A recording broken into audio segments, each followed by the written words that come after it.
ಎಲ್ಲರಿಗೂ ನಮಸ್ಕಾರ.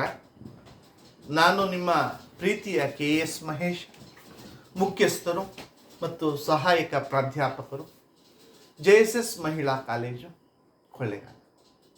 ನಾನು ಇಂದು ಮಧ್ಯಕಾಲೀನ ಇತಿಹಾಸದಲ್ಲಿ ಅತ್ಯಂತ ಪ್ರಸಿದ್ಧನಾದಂತಹ ಅಲ್ಲಾವುದ್ದೀನ್ ಖಿಲ್ಜಿಯ ಬಗ್ಗೆ ಕಿರುಪರಿಚಯವನ್ನು ಮಾಡಿಕೊಡ್ಬೇಕು ಅಂಥೇಳಿ ಬಯಸ್ತಾ ಇದ್ದೇನೆ.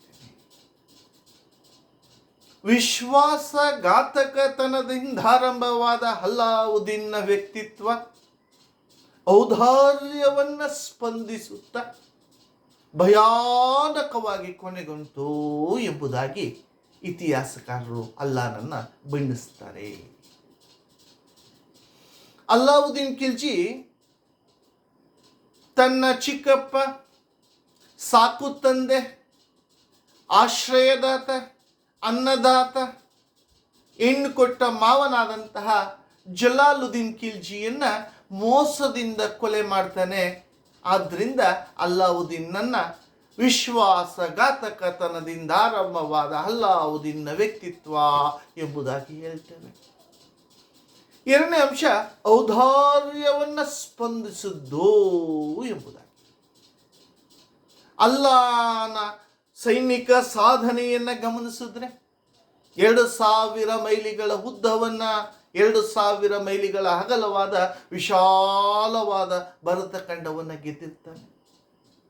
ಆದ್ದರಿಂದ ಅವನು ಔದಾರ್ಯವನ್ನು ಸ್ಪಂದಿಸ್ತಾ ಎಂಬುದಾಗಿ ಹೇಳ್ತಾನೆ. ಆಡಳಿತದಲ್ಲಿ ಅತ್ಯುತ್ತಮವಾದ ಆಡಳಿತದ ಕೊಡುಗೆಗಳನ್ನು ಕೊಡ್ತಾನೆ. ಅವನ ಸೈನಿಕ ಆಡಳಿತ ಆಗ್ಬೋದು, ಅವನ ಮಾರುಕಟ್ಟೆ ಸುಧಾರಣೆ ಆಗ್ಬೋದು, ಅವನ ಪಡಿತರ ವ್ಯವಸ್ಥೆ ಆಗ್ಬೋದು. ಪ್ರತಿಯೊಂದು ಆಡಳಿತದಲ್ಲೂ ಅತ್ಯಂತ ಔದಾರ್ಯಯುತವಾಗಿ ಅತ್ಯುತ್ತಮವಾದ ಆಡಳಿತವನ್ನು ಕೊಡುಗೆಯನ್ನು ಕೊಡ್ತಾನೆ. ಆದ್ದರಿಂದ ಔದಾರ್ಯವನ್ನು ಸ್ಪಂದಿಸುತ್ತೋ ಎಂಬುದಾಗಿ ಹೇಳ್ತೇವೆ. ಅಲ್ಲಾವುದ್ದೀನ್ ಖಿಲ್ಜಿಯ ಸೈನಿಕ ಸಾಧನೆಗಳನ್ನು ಈ ಒಂದು ವಿಡಿಯೋದಲ್ಲಿ ತಿಳಿಸ್ಬೇಕು ಅಂತೇಳಿ ಬಯಸ್ತಾ ಇದ್ದೇನೆ. ಅಲ್ಲಾವುದ್ದೀನ್ನ ಸೈನಿಕ ಸಾಧನೆಗಳನ್ನು ಅಧ್ಯಯನ ದೃಷ್ಟಿಯಿಂದ 2 ಭಾಗವಾಗಿ ವಿಂಗಡಿಸಿ ಅಧ್ಯಯನವನ್ನು ಮಾಡ್ತೇವೆ. ಮೊದಲನೇ ಅಂಶ ಉತ್ತರ ಭಾರತದ ದಿಗ್ವಿಜಯಗಳು ಎಂಬುದಾಗಿ. ಎರಡನೇದು ದಕ್ಷಿಣ ಭಾರತ ದಿಗ್ವಿಜಯಗಳು. ಮೊದಲನೇದಾಗಿ ಉತ್ತರ ಭಾರತ ದಿಗ್ವಿಜಯಗಳು. ಅದರಲ್ಲಿ ಮೊದಲನೇ ಅಂಶ ಮಂಗೋಲರ ದಾಳಿಯನ್ನು ತಡೆಗಟ್ಟುವುದು. ಮಂಗೋಲರು ಭಾರತ ಖಂಡದ ಮೇಲೆ ನಿರಂತರವಾಗಿ ದಾಳಿಯನ್ನು ಮಾಡ್ತಾ ಇರ್ತಾರೆ. ಅದರಲ್ಲಿ ಅಲ್ಲಾವುದ್ದೀನ್ನ ಕಾಲದಲ್ಲಿ 5 ಬಾರಿ ಮಂಗೋಲರು ದಾಳಿಯನ್ನು ಮಾಡ್ತಾರೆ. 5 ಬಾರಿ ದಾಳಿಯನ್ನು ಸಮರ್ಥವಾಗಿ ಎದುರಿಸಿದ ಸೆರೆಸಿಕ್ಕ 30,000 ಮಂಗೋಲರನ್ನು ದಾಕ್ಷಿಣ್ಯವಾಗಿ ಕೊಲ್ಲಿಸೋದ್ರ ಮೂಲಕ 50,000 ಮಂಗೋಲರನ್ನು ಸೆರೆ ಹಿಡಿದು ಗುಲಾಮರಾಗಿ ಮಾಡಿಕೊಳ್ಳೋದ್ರ ಮೂಲಕ ಮಂಗೋಲರು ಭರತಖಂಡದ ಮೇಲೆ ಮತ್ತೊಮ್ಮೆ ದಾಳಿ ಮಾಡದಂತೆ ತಡೆಗಟ್ಟ ಎಂಬುದಾಗಿ ಹೇಳ್ತಾರೆ. ಅದನ್ನೇ ವಿಲ್ಡೊರೆಂಟ್ ಅಂತಕ್ಕಂಥ ಇತಿಹಾಸಕಾರರು ಬಹಳ ಚೆನ್ನಾಗಿ ಹೇಳ್ತಾರೆ. ಅಲ್ಲಾನ ಸೇನಾ ಭಯ ಮಂಗೋಲರನ್ನ ಸ್ವಪ್ನದಲ್ಲೂ ಕಾಡ್ತಾ ಇತ್ತು ಎಂಬುದಾಗಿ ಹೇಳ್ತಾರೆ. ಇನ್ನು ಎರಡನೇ ಅಂಶಕ್ಕೆ ಬಂದರೆ ಅಲ್ಲಾವುದ್ದೀನ್ನ ಗುಜರಾತಿನ ದಂಡಯಾತ್ರೆ. ಗುಜರಾತನ್ನ 2ನೇ ಕರ್ಣದೇವ ಎಂಬ ರಾಜ ಆಳ್ವಿಕೆ ಮಾಡ್ತಾ ಇರ್ತಾರೆ. ಗುಜರಾತಿನ ಮೇಲೆ ಅಲ್ಲಾವುದ್ದೀನ್ನ ಸೇನಾಧಿಪತಿಗಳಾದ ನಜ್ರತ್ ಖಾನ್ ಮತ್ತು ಹುಲ್ಲುಕ್ ಖಾನ್ ದಾಳಿಯನ್ನು ಮಾಡ್ತಾರೆ. ಸ್ವತಂತ್ರ ರಾಜ 2ನೇ ಕರ್ಣದೇವ ಮಗಳಾದ ದೇವಲಾ ದೇವಿಯನ್ನು ಕರ್ಕೊಂಡು ದೇವಗಿರಿಗೆ ಓಡ್ತಾನೆ. ರಾಣಿ ಕಮಲಾದೇವಿ ಸೆರೆಸಿಕ್ಕಿ ಅಲ್ಲಾನ ಮಡದಿ ಆಗ್ತಾಳೆ. ಈ ಗುಜರಾತಿನ ಆಕ್ರಮಣದಲ್ಲೇ ಅಜರ್ ದಿನಾರಿ ಅಂತ ಕರೆಸ್ಕೊಳ್ತಕ್ಕಂಥ ಮಲ್ಲಿಕಾಫರ್ ಅಲ್ಲಾನಿಗೆ ಸಿಗ್ತಾನೆ. ವಿಶಾಲವಾದ ಭೂಪ್ರದೇಶ ಸಿಗುತ್ತೆ, ಸಂಪತ್ತು ಸಿಗುತ್ತೆ. ಇನ್ನು ಎರಡನೇ ಆಕ್ರಮಣವನ್ನು ಗಮನಿಸುವಾಗ ರಣತಂಬೂರಿನ ಆಕ್ರಮಣ. ರಣತಂಬೂರನ್ನ ರಾಜ ಅಮ್ಮೀರದೇವ ಅಂಬತಕ್ಕಂಥವ್ರು ಆಳ್ವಿಕೆ ಮಾಡ್ತಾರೆ. ರಾಣ ಅಮ್ಮೀರದೇವ, ರಾಜ ಅಮ್ಮೀರದೇವ ಅಂತ. ಇವರ ಮೇಲೆ ದಾಳಿ ಮಾಡಲಿಕ್ಕೆ ಎರಡು ಕಾರಣಗಳಿರ್ತವೆ. ಮೊದಲನೇ ಅಂಶ, ಅವನು ಕಪ್ಪ ಕಾಣಿಕೆಯನ್ನು ಕೊಡೋದನ್ನ ನಿಲ್ಲಿಸಿರ್ತಾನೆ ಅಲ್ಲಾನಿಗೆ. ಎರಡನೇ ಅಂಶ, ಅಲ್ಲಾನ ಶತ್ರುಗಳಾಗಿರ್ತಕ್ಕಂಥ ನವ ಮುಸ್ಲಿಮರಿಗೆ ಆಶ್ರಯ ಕೊಟ್ಟಿರ್ತಾನೆ. ಇದರಿಂದ ಅಲ್ಲಾವುದ್ದೀನ್ ಮೊದಲು ಸೇನಾಧಿಪತಿಗಳನ್ನು ಕಳಿಸಿ ದಾಳಿ ಮಾಡ್ತಾನೆ. ನಂತರ ಸ್ವತಃ ತಾನೇ ಸೇನಾ ನಾಯಕತ್ವ ವಹಿಸಿ ಏನು ಅಮೀರ ದೇವನನ್ನು ಸೋಲಿಸಿ ರಣತಂಬೂರನ್ನು ವಶಪಡಿಸ್ಕೋತಾನೆ. ಕುತಂತ್ರಗಳನ್ನು ಕೂಡ ಬಳಸ್ತಾನೆ. ಹೀಗೆ ವಿಶಾಲವಾದ ಪ್ರದೇಶ ಮತ್ತು ಸಂಪತ್ತು ಅಲ್ಲಾನಿಗೆ ಸಿಗುತ್ತೆ. ಇನ್ನು ನಾಲ್ಕನೇ ಅಂಶಕ್ಕೆ ಬಂದರೆ ಮೇವಾಡ ಅಥವಾ ಚಿತ್ತೂರಿನ ಆಕ್ರಮಣ.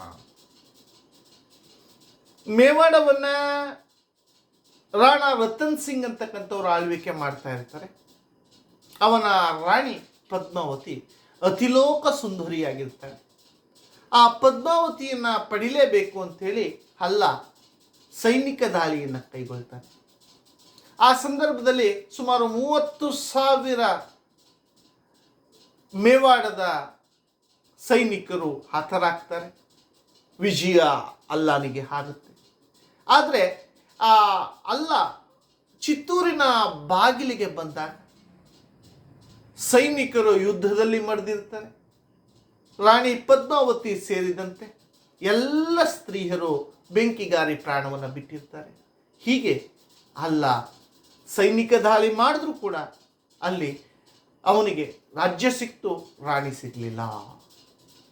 ಆದರೆ ಇದು ಮೊಹಮ್ಮದ್ ಜರ್ಸಿ ಬರೆದಂಥ ಪದ್ಮಾವತ್ ಅಂತಕ್ಕಂಥ ಒಂದು ಕೃತಿಗೆ ವಿಷಯವಾಗಿ ಕಂಡುಬರ್ತದೆ. ಇನ್ನು ನಂತರ ನೋಡಿದ್ರೆ ನಾಲ್ಕನೇದಾಗಿ ಮಾಳ್ವ, ಜೋಲೂರ್, ಧಾರ, ಮಂಡು, ಉಜ್ಜಯಿನಿ, ಮಾರವಾಡ, ಚಂದೇರಿ ಈ ಪ್ರದೇಶಗಳನ್ನು ದಾಳಿ ಮಾಡಿ ವಶಪಡಿಸ್ಕೊಳ್ಳೋದ್ರ ಮೂಲಕ ಉತ್ತರ ಭಾರತ ದಿಗ್ವಿಜಯವನ್ನು ಅಲ್ಲಾವುದ್ದೀನ್ ಖಿಲ್ಜಿ ಪೂರ್ಣಗೊಳಿಸ್ತಾನೆ.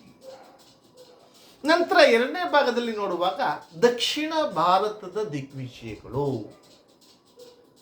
ದಕ್ಷಿಣ ಭಾರತದ ದಿಗ್ವಿಜಯದ ನಾಯಕ ಅಜರ್ ದಿನಾರಿ ಎಂದು ಕರೆಸ್ಕೊಳ್ತಕ್ಕಂಥ ಮಲ್ಲಿಕ್ ಕಾಫರ್ ದಕ್ಷಿಣ ಭಾರತದ ಮೇಲೆ ದಂಡಯಾತ್ರೆಯನ್ನು ಕೈಗೊಳ್ತಾನೆ. ಮೊದಲಿಗೆ ಅವನು ದೇವಗಿರಿಯ ಮೇಲೆ ಆಕ್ರಮಣ ಮಾಡ್ತಾನೆ. ದೇವಗಿರಿಯ ಮೇಲೆ ಆಕ್ರಮಣ ಮಾಡಲಿಕ್ಕೆ ಮೊದಲನೇದಾಗಿ ರಾಮಚಂದ್ರ ದೇವ ಅಂತಕ್ಕಂಥ ದೇವಗಿರಿಯ ರಾಜ ಅಲ್ಲಾನಿಗೆ ಕೊಡುವ ಕಪ್ಪ ಕಾಣಿಕೆಯನ್ನು ನಿಲ್ಲಿಸಿರ್ತಾನೆ. ಎರಡನೇದಾಗಿ ಗುಜರಾತಿನ ದಾಳಿಯಿಂದ ತಪ್ಪಿಸಿಕೊಂಡಂಥ ಎರಡನೇ ಕರ್ಣದೇವ ಮತ್ತು ಅವಳ ಮಗಳು ದೇವಲಾ ದೇವಿಯನ್ನು ಪಡೆಯಬೇಕು, ಕರ್ಕೊಂಡು ಹೋಗಲೇಬೇಕು ಅಂತೇಳಿ ದಾಳಿಯನ್ನು ಮಾಡಲಿಕ್ಕೆ ಸೂಚಿಸ್ತಾನೆ. ಆಗ ಮಲ್ಲಿಕ್ ಕಾಫರ್ ರಾಮಚಂದ್ರ ದೇವನ ಮೇಲೆ ದಾಳಿ ಮಾಡಿ ರಾಮಚಂದ್ರ ದೇವನನ್ನು ಸೋಲಿಸಿ ಕಪ್ಪ ಕಾಣಿಕೆಯನ್ನು ಪಡೀತಾನೆ. ಜೊತೆಗೆ ದೇವಲಾ ದೇವಿಯನ್ನು ಕರ್ಕೊಂಡೋಗಿ ತನ್ನ ಮಗ ಕೈಸರ್ ಖಾನ್ಗೆ ವಿವಾಹ ಮಾಡಿಕೊಳ್ತಾನೆ. ಹೀಗೆ ಆ ದೇವಗಿರಿಯ ಆಕ್ರಮಣ ಅಲ್ಲಾನಿಗೆ ಅಪಾರವಾದ ಸಂಪತ್ತಿನ ಜೊತೆಗೆ ಅಪಾರವಾದ ಐಶ್ವರ್ಯ ಮತ್ತು ಪ್ರದೇಶಗಳನ್ನು ಧಾರೆ ಎಳೆದುಕೊಡ್ತು ಅಂತೇಳಿ ಹೇಳ್ತಾರೆ. ಇನ್ನು ಎರಡನೇ ದಕ್ಷಿಣ ಭಾರತದ ದಂಡಯಾತ್ರೆಯಲ್ಲಿ ವಾರಂಗಲ್ಲಿನ ಆಕ್ರಮಣ. ವಾರಂಗಲ್ಲನ್ನು ಕಾಕತೀಯ ರಾಜನಾಗಿರ್ತಕ್ಕಂಥ ಎರಡನೇ ಪ್ರತಾಪದೇವ ಅಂತಕ್ಕಂಥವ್ರು ಆಳ್ವಿಕೆ ಮಾಡ್ತಾ ಇರ್ತಾನೆ. ಈ ಎರಡನೇ ಪ್ರತಾಪ ರುದ್ರದೇವ ಅಂತಕ್ಕಂಥವನು ಅಲ್ಲಾನ ಸೈನಿಕ ದಾಳಿಗೆ ಸೋತು ತನ್ನ ಚಿನ್ನದ ಪ್ರತಿಮೆಯನ್ನು ಮತ್ತು 7,000 ಕುದುರೆಗಳನ್ನು 100 ಆನೆಗಳನ್ನು ಕೊಟ್ಟು ಕಳಿಸ್ತಾನೆ. ಆ ಮೂಲಕ ಅಪಾರವಾದ ಸಂಪತ್ತು ಈ ವಾರಂಗಲ್ಲಿನ ಆಕ್ರಮಣದಲ್ಲೂ ಅಲ್ಲಾನಿಗೆ ಸಿಗುತ್ತೆ. ಇನ್ನು ಮೂರನೇ ದಕ್ಷಿಣ ಭಾರತ ದಂಡಯಾತ್ರೆಯಲ್ಲಿ ದ್ವಾರ ಸಮುದ್ರದ ಮೇಲೆ ಆಕ್ರಮಣ. ಈ ದ್ವಾರ ಸಮುದ್ರವನ್ನು ಹೊಯ್ಸಳರ ಪ್ರಸಿದ್ಧ ದೊರೆಯಾದಂಥ ಮೂರನೇ ಬಲ್ಲಾಳ ಆಳ್ವಿಕೆ ಮಾಡ್ತಾ ಇರ್ತಾನೆ. ಮೂರನೇ ಬಳ್ಳಾಳನನ್ನು ಸೋಲಿಸಿದಂತಹ ಮಲ್ಲಿಕಾಫರ್ ಅಪಾರವಾದ ಚಿನ್ನ, ಮುತ್ತು, ರತ್ನ ಎಲ್ಲವನ್ನ ಪಡ್ಕೊಳ್ತಾನೆ. ಜೊತೆಗೆ ಬೇಲೂರು, ಹಳೆಬೀಡಿನ ದೇವಾಲಯಗಳನ್ನು ನಾಶಪಡಿಸ್ತಾನೆ. ಹೀಗೆ ದಕ್ಷಿಣ ಭಾರತದ ದಂಡಯಾತ್ರೆಯಲ್ಲಿ ಅಪಾರವಾದ ಸಂಪತ್ತು ಜೊತೆಗೆ ಅಪಾರವಾದಂತಹ ಒಂದು ಶೌರ್ಯ ಪ್ರದರ್ಶನೆಯನ್ನು ಮಾಡಲಾಗುತ್ತೆ. ನಂತರ 4ನೇ ದಾಳಿಯನ್ನು ಮಧುರೆಯ ಮೇಲೆ ಕೈಗೊಳ್ತಾರೆ. ಮಧುರೆಯಲ್ಲಿ ಸುಂದರ ಪಾಂಡೆ ಮತ್ತು ವೀರಪಾಂಡೆ ಎಂಬುವರ ನಡುವೆ ಯಾದವಿ ಕಲಹ ಆಗ್ತಾ ಇರ್ತದೆ. ಆಗ ಸುಂದರ ಪಾಂಡೆ ದೆಹಲಿಯ ಒಂದು ಸಹಾಯವನ್ನು ಬೇಡ್ತಾನೆ. ದೆಹಲಿಯ ಸಹಾಯ ಬೇಡಿದಾಗ ಮಲ್ಲಿಕಾಫರ್ ಆ ಸುಂದರ ಪಾಂಡೆ ಪರವಾಗಿ ವಹಿಸಿ ಅವನಿಗೆ ಸಿಂಹಾಸನವನ್ನು ದೊರಕಿಕೊಡಿಸ್ತಾನೆ. ಜೊತೆಗೆ ಆ ಮಧುರೆಯ ಅಪಾರವಾದ ಸಂಪತ್ತನ್ನು ಕೊಳ್ಳೆ ಹೊಡಿತಾನೆ. ಮಧುರೆಯಲ್ಲಿ ದೇವಾಲಯವನ್ನು ನಾಶಪಡಿಸಿ ಅಲ್ಲಿ ಮಸೀದಿಯನ್ನು ನಿರ್ಮಾಣ ಮಾಡ್ತಾನೆ. ರಾಮೇಶ್ವರದವರೆಗೂ ತನ್ನ ದಾಳಿಯನ್ನು ಮುಂದುವರಿಸ್ತಾನೆ. ಅಮೀರ್ ಖುಸ್ರು ಹೇಳುವಂತೆ ಸುಮಾರು 512 ಆನೆಗಳು, 20,000 ಕುದುರೆಗಳು, 10 ಕೋಟಿ ಹಣವನ್ನು ತೆಗೆದುಕೊಂಡು ಹೋದ ಎಂಬುದಾಗಿ ಹೇಳ್ತಾರೆ. ಹೀಗೆ ಅಪಾರವಾದ ಸಂಪತ್ತು, ಸೈನಿಕ ವಿಜಯ ಇದರಿಂದ ಸಿಗುತ್ತೆ. ಇನ್ನು 5ನೇದಾಗಿ ದೇವಗಿರಿಯ ಆಕ್ರಮಣವನ್ನು ಕೈಗೊಂಡ. ದೇವಗಿರಿಯಲ್ಲಿ ರಾಮಚಂದ್ರ ಮರಣ ಹೊಂದಿರ್ತಾನೆ. ಅವನ ನಂತರ ಶಂಕರದೇವ ಅಂತಕ್ಕಂಥ ಅವನ ಮಗ ಅಧಿಕಾರಕ್ಕೆ ಬಂದಿರ್ತಾನೆ. ಇವನು ಕೂಡ ಅಪ್ರತಿಮವಾದ ದೇಶ ಪ್ರೇಮಿಯಾಗಿರ್ತಾನೆ. ಈ ಶಂಕರದೇವರನ್ನು ಸೋಲಿಸೋದ್ರ ಮೂಲಕ ಮತ್ತೊಮ್ಮೆ ದೇವಗಿರಿಯನ್ನು ವಶಪಡಿಸ್ಕೊಂಡು ಅದರ ಸಂಪತ್ತನ್ನು ಕೊಳ್ಳೆ ಹೊಡೆಯೋದ್ರ ಮೂಲಕ ತನ್ನ ಯಶಸ್ಸನ್ನು ಗಳಿಸ್ಕೊಂಡು ಹೋದವನಾಗಿ ಕಂಡುಬರ್ತಾನೆ.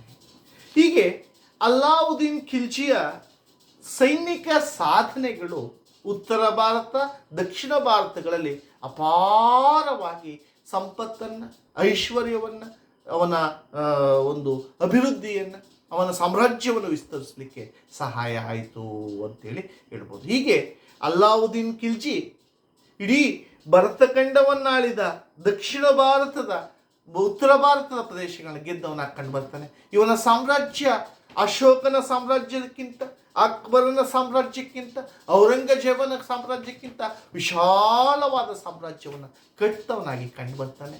ಇವನ ಒಂದು ದಾಳಿ, ದಕ್ಷಿಣ ಭಾರತದ ದಾಳಿ, ಒಂದು ಸಾಮ್ರಾಜ್ಯ ವಿಸ್ತರಣೆಗಾಗಿ, 2ನೇದಾಗಿ ಧರ್ಮ ಪ್ರಚಾರಕ್ಕಾಗಿ, 3ನೇದಾಗಿ ಸಂಪತ್ತಿನ ವಶಪಡಿಸಿಕೊಳ್ಳೋಕ್ಕಾಗಿ, ತನ್ನ ಒಂದು ವ್ಯಕ್ತಿತ್ವವನ್ನು ಎತ್ತಿ ಹಿಡಿಯೋದಕ್ಕಾಗಿ, ಈ ಮಹತ್ವಾಕಾಂಕ್ಷೆಯನ್ನು ತೋರ್ಪಡಿಸ್ಕೊಳ್ಳೋಕ್ಕಾಗಿ ಈ ದಂಡಯಾತ್ರೆಗಳನ್ನು ಕೈಗೊಳ್ತಾನೆ. ಹೀಗೆ ಅಲ್ಲಾವುದ್ದೀನ್ನ ಸೈನಿಕ ಸಾಧನೆ ಅವನ ವ್ಯಕ್ತಿತ್ವವನ್ನು ಹೆಚ್ಚಿಸೋದ್ರ ಜೊತೆಗೆ ಆ ಒಂದು ಸಾಮ್ರಾಜ್ಯದ ವೈಭವವನ್ನು ಮುಗಿಲೆತ್ತರಿಗೆ ಕೊಂಡೊಯ್ಯೋದ್ರಲ್ಲಿ ಪ್ರಮುಖವಾದ ಪಾತ್ರ ವಹಿಸುತ್ತೆ ಅಂತೇಳಿ ಹೇಳ್ಬೋದು. ಎಲ್ಲರಿಗೂ ನಮಸ್ಕಾರ.